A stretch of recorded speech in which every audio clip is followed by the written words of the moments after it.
If you're going to be serious about following God, stop thinking the music that you are listening to will not have an effect on you. There's this quote from George Janko I heard on a podcast one time. It was fantastic. He said, music doesn't need permission to enter into your soul. And when I heard that, that was like, that's so good. I want to show you this clip from an interview with two Satanists talking about the power of music. Take a listen. We make music for a purpose.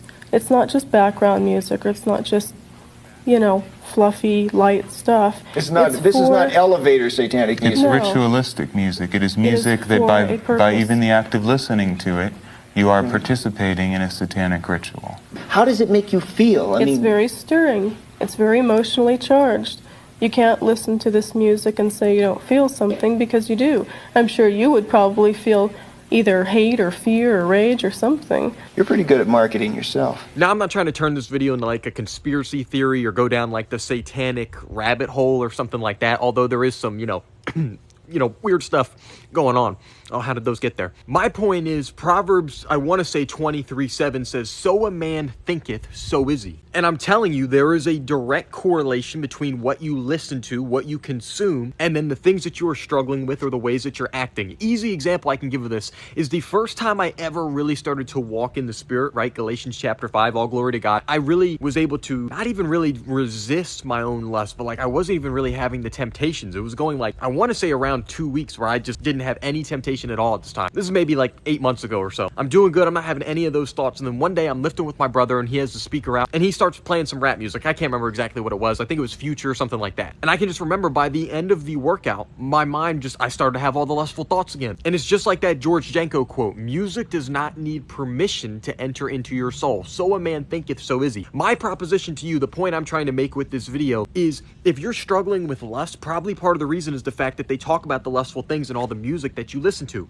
And I don't think this just includes all music, right? I think if you're listening about the pickup truck and the girl that left and the fact that this dude loves his dog and he's drinking a beer, I think you'll probably be all right. And there's some other music totally fine, right? But you have to use a little bit of discernment on that. You want to stop cussing? Well, Proverbs 18:21 says the power of life and death are both in the tongue and you will eat the fruits thereby of. So that's probably a good thing that you want to stop. Maybe part of the reason that you're struggling with cussing and that you keep doing it is because you listen to the music where they cuss in every single song. It's like the people who claim that they have depression, right? That they're struggling with depression. And then if you go look at their playlist or their Spotify rap or whatever that thing was called, their most listened to artist is Juice WRLD.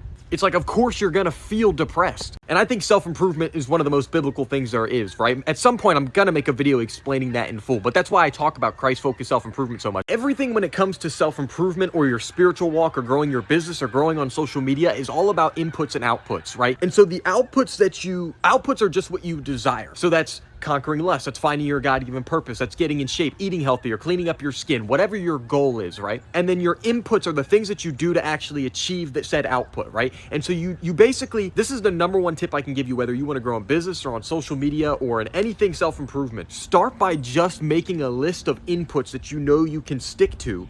Do them, see the outputs that it creates, and then adjust from there. So if you're trying to make, say, $1,000 a month for the first time, and you do some inputs, you do this amount of videos, this amount of marketing, this amount of sales calls, and you make $500 a month. Okay, so now the actionable step is, let's just double this. And this is kind of trailing away from the point that I actually want to make, because the point I want to make is you just need to control your inputs, and that's going to solve most of the problems that you're having, and that's how you're going to quickly get to the life that you want. Find music, listen to music that speaks life into you. Change your inputs of scrolling all the time and your screen time from being 4, 5, 6, 7 hours a day, and change it for books. By the way, if you're trying to grow a business and that, like, if that seems off to you, like, man, I don't want to read. If you're trying to grow a business, especially, or really grow spiritually or grow on social media, it's borderline idiotic if you're trying to grow a business and you're not reading from successful business people.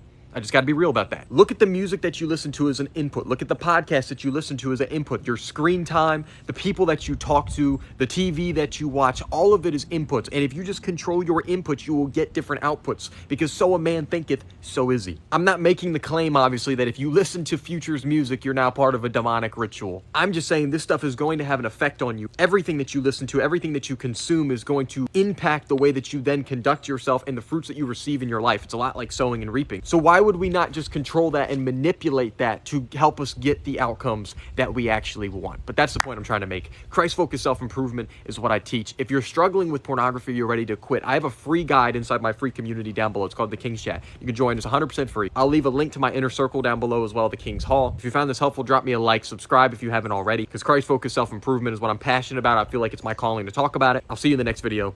Be blessed.